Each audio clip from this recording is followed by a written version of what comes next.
sort of a gut feeling for me. It's something that I want to feel good about what I do on a day-to-day basis and have a reaction that when somebody in the community says, your Sheltering Arms did this for my husband, child, family, whatever it is, that I was a part of that really does give me a physical warm feeling. Welcome to America's Healthiest City on ESPN Richmond 106.1, part of the Mike King Biz Media Network. You can catch us each week at 6 a.m. here on the network. Welcome today, Kelly Del Campo Merricks from Sheltering Arms Foundation. We're going to get this right, Vice President of Philanthropy. And we're today at the hospital campus of Sheltering Arms Institute. And I'm really excited about this interview. This is a longstanding institution here in our community, and there's a lot of great things happening here that we will get into. But before we do, if you're new to this program, please check out americashealthiestcity.com to learn about our 10-year community partnership to make Richmond, all of the community, the healthiest in America by 2033. It will take all of us working together to make that happen, and you can find out what you can do on that website. Without further ado, Kelly, thank you so much for having us here. And thank you so much. Agreeing to talk with us for a little bit. I'm excited today. about it. Yeah. Well, I start this interview the same way with everybody. Native to Richmond, or did you move here? And if you did, what brought you? I moved here right out of college, and I moved here to go to medical school at what was then MCV Medical School, and that lasted about a year and a half. But I was here, and I stayed, so I've been here now almost 30 years. And I had you and I know each other, but I had the pleasure of looking at your long resume of a fundraising experience that has been a big part of your career. And is that what you pivoted to after deciding that med school was not for you? It is. I had, for all of my teenage years into college, I always intended to go to medical school. And then when I decided that wasn't for me, I knew I wanted to be somewhere in the field of helping people. Yeah. It's a very vague term, and somewhat fell into this with the first job I got. And again, 30 years later, I've always been in the nonprofit world, doing fundraising, community relations, volunteer services, all of those things linked in. So I had the good pleasure to be a guest instructor at VSU earlier this week, and I spoke to some young people, and that was one of the things that I heard them say. So I was like, I know I want to help people. I can't say that I felt that when I was young. I don't know that I was like, I want to go out and help people as my job. So I'm curious, like, what does that feeling feel like? Like, how could you describe that to people that may not necessarily know what that seems? You know, it really is sort of a gut feeling for me. It's something that I want to feel good about what I do on a day-to-day basis and have a reaction that when somebody in the community says, Sheltering Arms does good work, or your Sheltering Arms did this for my husband, child, family, whatever it is, that I was a part of that really does give me a physical warm feeling. And that was something I think I always knew I wanted. Small town. I grew up in a very small town. The town doctor was literally my next door neighbor who made house calls. My mother is a teacher, very involved in the community. So it was just what you did. You pitched in. So it was a natural part of what I wanted to do once I grew up. Well, that's, and you've helped a lot. I know that you've worked for a lot of organizations, helping them to raise funds, and you've been here for some time. So tell me a little bit about what that arc has looked like, and what have been maybe some highlights of that work, because raising funds it's a different way to help people. It's not direct necessarily. It is. You're right. It's not direct. I'm so appreciative of anybody who's a direct caregiver or direct provider in any way, whether it's a clinical or I worked at the Red Cross for years. So I started my career at the Arthritis Foundation, which is a great organization, really advocacy. It was a very short time there doing special events, which is not my strength, but quickly moved to the Red Cross. And I think because of my need to help people, that feeling, there's also the flip side of that, of becoming too attached. And I think that's the piece that I couldn't do. Mm-hmm. I couldn't be a direct care provider or a social worker or a case manager in that sense, because I don't think I could ever leave it at work. Mm-hmm. And I think that would be, it would not be healthy for me to be able to do that. So sort of stumbled into this way of being a part of fundraising. It's very strategic. I get to know all aspects of the organization and really figure out where can we help out. And then the flip side of it is helping a donor, because part of what I feel like I'm doing is really tying a donor's vision and values with an organization vision and values and playing a bit of matchmaker. So is this what you want to do? Is this what makes sense? And then there's this pass through to the donor of, they're not getting anything tangible, but they're getting a feeling for what sort of difference they're making. So I was Arthritis Foundation, Red Cross. I was at the Red Cross September 11th, which obviously a life-defining moment for everyone. And that sense of, I think we all who are of a certain age remember where you were that day and how you reacted and how those around you reacted. And so many of my friends and family were at home watching all of it unfold. And at the Red Cross, we were at the local Red Cross. There weren't things that we were directly doing, but we were the recipients of trying to help people who wanted to do something and didn't know what they could do. Mm-hmm. And that's a very powerful place as well, to feel like you're helping them in a way, feel like they are contributing to make something better, even in a situation where there was nothing that could be done at that time. So Red Cross for and a number of hurricanes, and then local disasters, fires. House fires were a big part of what we did at the Red Cross, serving people who had lost their homes and all their items. After that, I went to what was then the Central Virginia Food Bank, which is the predecessor to Feed More, one of the organizations that went into it. And again, just an amazing. I was very lucky, blessed growing up that I can say in retrospect, I can remember the years as a very young child where, my mom made hot dogs and special dishes that we thought were the fun dishes, but probably were because they were trying to stretch $1. And I didn't truly feel anything significant, but seeing the greater Richmond community, seeing the places, and they're places. It's not the entire region, it's these pockets, but that's grown too, of who those individuals are. So that was a wonderful experience to be part of that, but also to help them set them up on what they needed to succeed. Yeah. Because they were very much grassroots at the time. And that's a very well-funded organization these days. It is. I like to say I had a little, when I started, it was a little bit more of the knock on the door. How much money has come in? Can we turn the lights on? Mm-hmm. They were very much doing what was good for this community, but needed to grow what they were doing. And that's where, for me, it was fun to come in and set up those systems. And systems are not very exciting, but, if you don't have a database, if you don't have a story to tell, if you don't have all of those things in place, then people don't really know what the need is. So that was fun for me to be able to do that. And then completely switched gears to a retirement community, Westminster Canterbury, which couldn't be more different. But there we had about 15% of the population were on financial assistance, who received a partial or to full scholarship to be able to live there. And that was primarily what I was doing to raise money for that. So.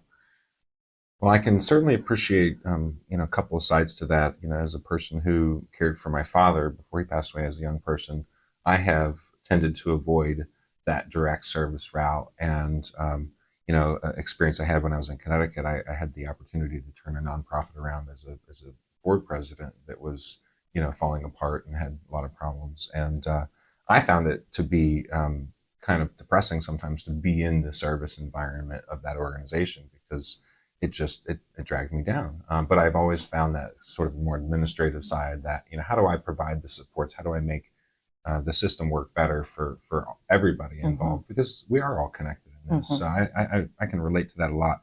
When we come back, I want to talk more about Sheltering Arms Institute and the foundation. We'll take a quick break and we'll get into that. Okay. You're listening to America's Healthiest City on ESPN Richmond 106.1 FM. You can catch us each week at 6 a.m. on Thursdays here on the network, but you can also catch us on ESPNRichmond.com and LinkedIn Live and YouTube Live. We can now also have this streamed on our podcast, any place you get your podcasts, so please subscribe there. Today, I am at Sheltering Arms Institute with Vice President Kelly Del Campo Merricks, and we're super excited to talk about this wonderful organization and all the great work that they're doing here, but also the great work that you're doing in the community, raising money for very important causes. I want to talk more about why we're wearing purple today. So let's start there, and then let's talk a little bit more about the Institute. Sure. So this week is National Physical Rehabilitation Awareness Week. So nationally across the country. And it's really an opportunity to recognize the important work that physical rehabilitation plays in the health of everyone. Physical rehabilitation can touch on so many different aspects of somebody's life, from, an athlete, unfortunately, tearing their ACL and needing surgery and then needing rehabilitation, to then life-altering conditions of motor vehicle accidents or gun violence that result in spinal cord injury or brain injury. We organizationally and across the country want to celebrate the important work that our teams do to make a difference for those individuals and then the overall health of our community. So purple is one of Sheltering Arms Institute's colors. So today is the last day, and all of our team members, you'll see, are wearing purple. So I'm very glad to see you wore yours as well. I got the memo. And so I also understand that you guys are the #1 rehabilitation hospital in Virginia, number 19 in the United States. So Yes. Definitely accolades worth illuminating. What's it take to be #1? It takes a lot of people, a big vision, and a lot of hard work. So Sheltering Arms Institute, Sheltering Arms as an organization is 135 years old, but Sheltering Arms Institute as a clinical operation opened in 2020 in the height of the pandemic. And our goal from before we opened was to be a top 10 rehab hospital in the country. So our collaboration with VCU Health is really important in being able to do that. So we work together. We have a research arm. That's a distinction for us, but it's really, it's our patient outcomes. That's what ultimately matters. And so one of the things I didn't realize before coming to Sheltering Arms, and our vice president of our chief rehabilitation officer always says this, is that we are a big data organization. And I'm a people person, so sometimes big data, people. But in tying those together, we look at the results. We look at the results daily of how we are on our key performance indicators, which bottom line are our patients improving? And how are they improving relative to other rehab hospitals? So that's how we come into play with being the 19th in the country and first in the state. I'm excited. Last year was the first year we were eligible, and we came in at 29th last year and moved up 10 this year. But it really is, it's team. It's everybody who's involved, from the point of somebody being able to come into the hospital, because there are 10 people at least who are involved in that process before they ever get here. And then all the team members who are part of it once they're here, from environmental services and dining services. I mean, if you're not getting the nutrition that you need, you're not going to be able to physically do the work that has to take place here. And then, of course, all of our therapists, physical therapists, speech therapists, occupational therapists, they each play a role. And then nursing, because therapy is 3 to 4 hours a day, and it's intensive, and it's what's going to make a difference in their outcome. Mm-hmm. But the other 20 hours a day, it's nursing who's there, who's making sure you're okay and you have what you need and that sort of thing. And then, I like to think on my side, that what you see on this campus, what you see in our gym, the technology, the research, the broader emotional and psychological support are things that are funded through donors, because they're just not covered by insurance. Mm-hmm. And so all of those things together, you mix them up and you have a good strategy and you end up #1 in the state. Well, I want to talk about the numbers. Nonprofits, that's an important part of it. So what's the What's the big budget? Like every year, what do you guys, do you know that? From a fundraising perspective, Well, or an no, like just from organizational like the perspective? organization. I should know this, and I don't know this off the top of my head. It's about 100 million. That's a No, large number. 75 million. Yeah, it's still. Yeah. Either way, for all of us listening and Yes. sitting here, that's either both of those numbers are huge, and some some portion of that, like you said, is funded by donors, and some portions insurance, and maybe some other fees that come in here and there. But if you didn't have that fundraising capacity, if you didn't have those donors coming to you, some of them every year, I would think, you wouldn't be able to do this. No, we really wouldn't. I mean, we would have a good hospital. We would be able to do, I mean, our teams are great and they would do good things. But the difference in being able to support patients long term and their family members and such, it really is part of philanthropy and being able to do that. So, just building this hospital, it was a $100 million project, and $50 million of it came from philanthropic support. Some of it from what we've had over time built up. We made a gift of $25 million off of what's been given over many, many years. And then we asked the community to match that with $25 million. So this would look very different if you didn't have that philanthropic piece. Well, one of the things I think a lot about is you can't really, once you give people something, you can't take it away. And so I imagine that when you introduce a standard of care, as you guys have here, it really raises the bar for society as it looks around at what we should have from our nonprofits and from our institutions that serve us. It does. I think, when our patients are here with us in the inpatient, of course, we have outpatient services as well, but they're with us for 2 weeks, average 2 weeks. Some people are with us for months. Some people are with us for a couple of days, but they're not here because they want to be. And I think that's true of most nonprofits who are direct service providers. People aren't your clients because they want to be. Nobody wants to have to go to a food bank. But there's dignity that we can help restore for an individual or support what's already there, dignity and privacy. And everybody is a person. And they deserve that, whatever their circumstances are.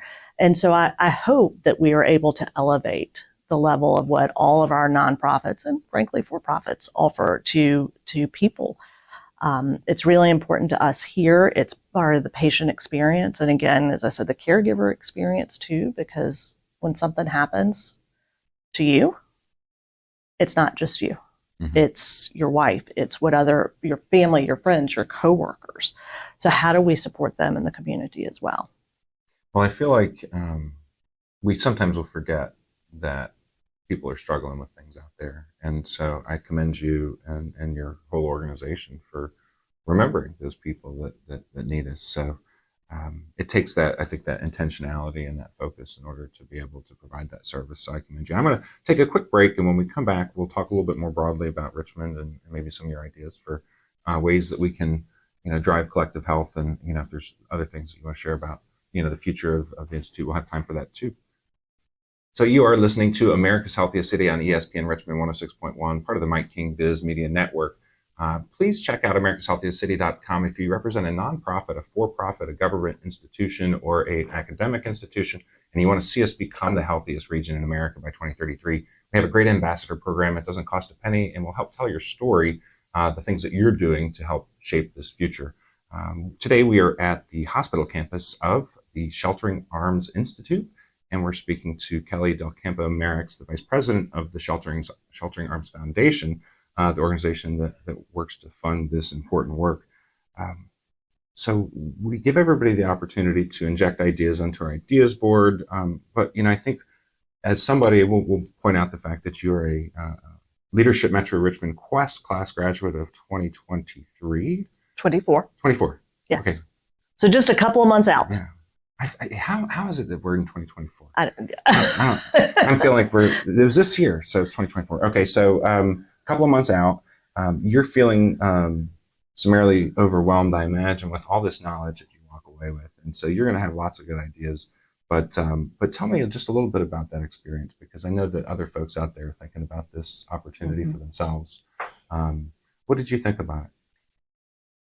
Yeah, Leadership Metro Richmond was something that's been on my radar for many, many years. I've had a number of colleagues who have participated in it, and the program itself has evolved over time as well, which I think is exciting. My first experience with it was actually when I was at the food bank, and at that time, an LMR class, their projects were to work with a nonprofit and develop a plan.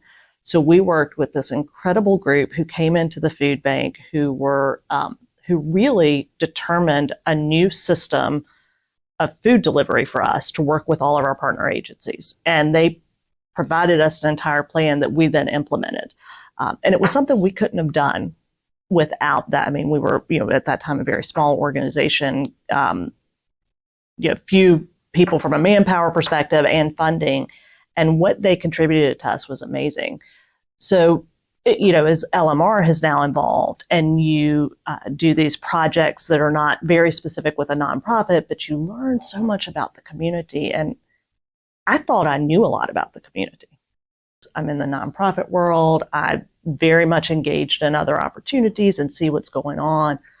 I learned so much from those monthly programs that it is still very overwhelming. But I think the opportunity for somebody to participate in that and learn about our region, learn about the great things that are happening, learning about the challenges and how we can come together. And I think, the diverse group of people who are that, from an age perspective, from a professional perspective, background, everybody brought so much to the table. So I think as much as the programs themselves impacted me, those connections did as well.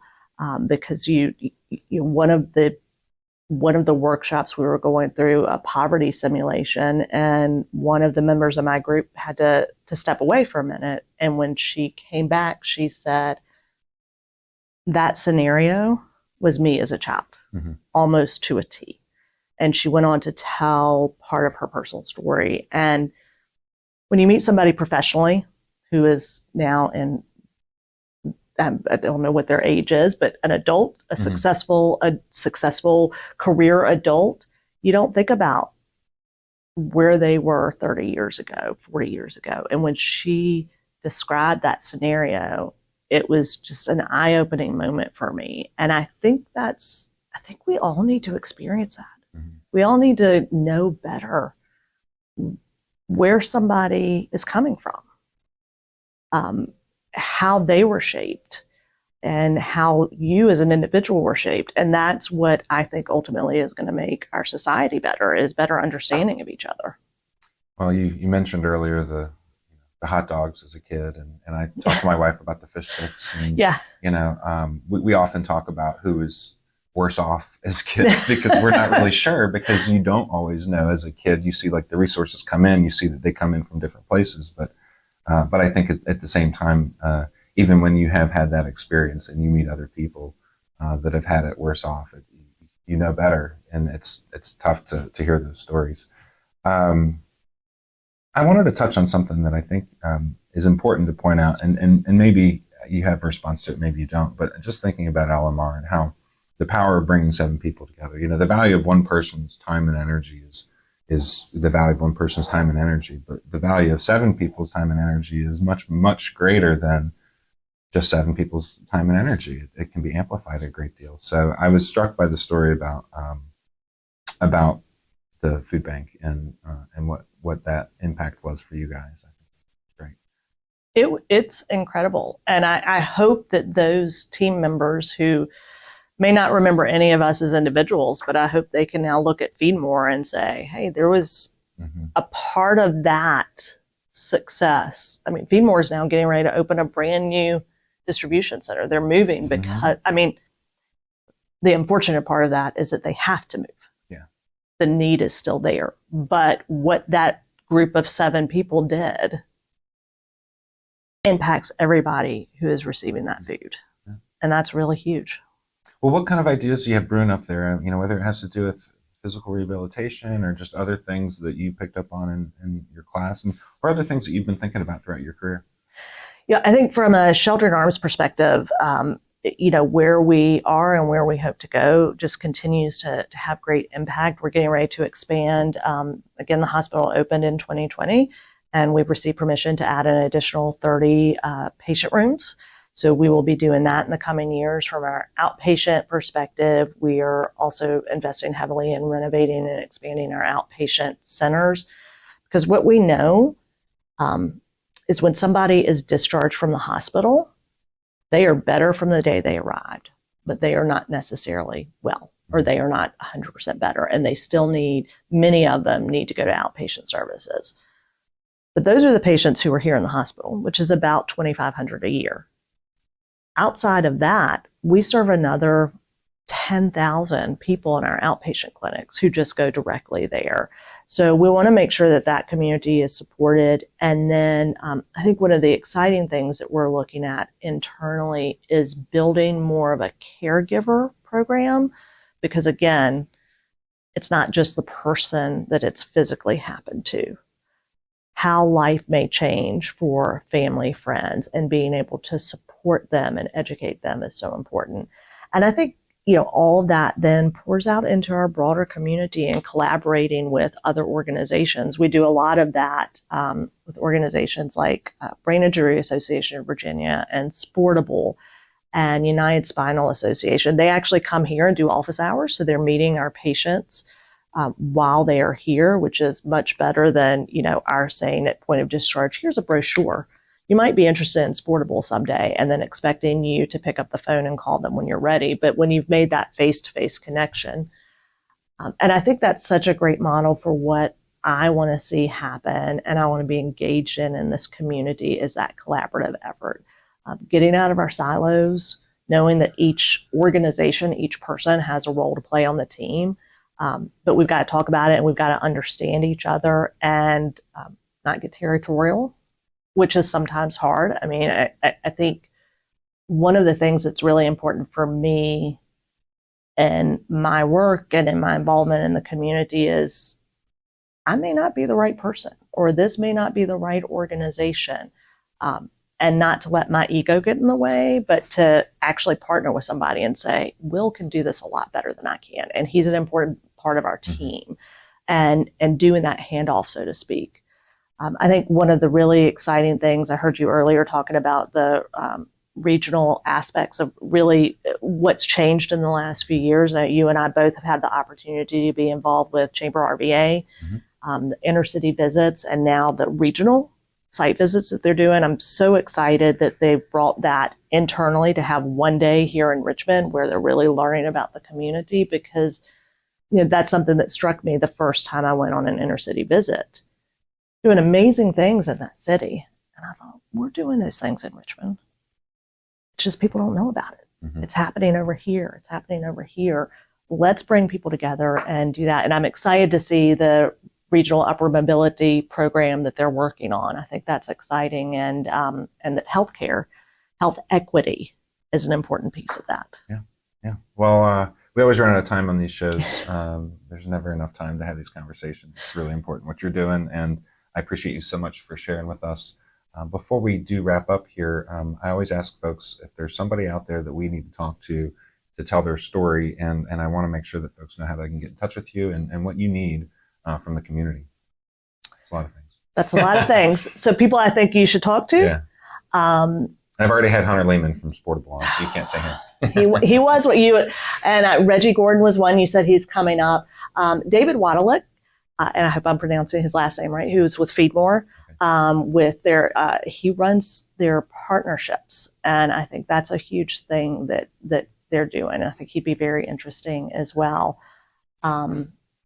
There are some former patients of ours that I think would be great for you to talk to, that have their personal experiences, not about sheltering arms, although that's great, but their stories and how they then turn that around and impact the community. I think as much as we have community leaders speaking on here, when you hear from somebody who is maybe not quite as well known, but who's really part of this community and has received services and has given services, returning to the community, I think is so important. Well, I'd love to take those recommendations from you. how folks can get in touch with you? Sure. So they can reach out to me anytime. We have a couple of great websites, shelteringarmsinstitute.com. If anybody needs any clinical assistance, that's the website for them. And then from our perspective, shelteringarmsfoundation.org. And all of my contact information is on there as well. And, reach out to me via LinkedIn. Any way you want to connect with me, we're happy to. And we're always happy to show off Sheltering Arms.